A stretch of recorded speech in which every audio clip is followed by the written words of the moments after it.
ছোটোবেলা একটা বিজ্ঞাপন মনে পড়ে যায় দিদি, সেটা হচ্ছে গলে মে খিচ খিচ, সবাই জানেন 90s কিডসরা বিশেষ করে, কিন্তু লজেন্স খেয়ে গলা ব্যথাকে চাপা দেবেন না।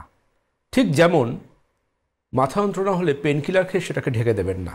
জানবেন যে কোনো ব্যথা কিন্তু অন্য অসুখের বার্তাবহক। আমি বারবার বলি, আপনার জ্বর হচ্ছে মানে জ্বর কোনো অসুখ নয়, জ্বর কিন্তু অন্য অসুখের লক্ষণ।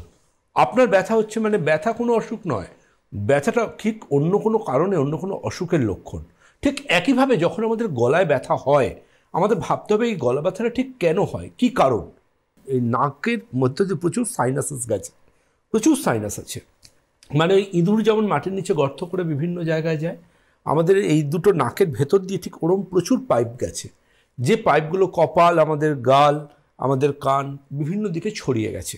তো আলটিমেটলি দেখা যায় যেটা এর মধ্যে জমে থাকা মিউকাস, ঠান্ডা লেগে যেটা আসে, এই মিউকাস বা কফটা কিন্তু গলায় গিয়ে জমা হয় যখন আমরা শুয়ে থাকি, বিশেষ করে যারা বালিশে শোন না, নর্মাল শোন, এবং গলায় গিয়ে জমা হওয়ার পর গলাতে কিন্তু একটা ইরিটেশন আসতে শুরু করে।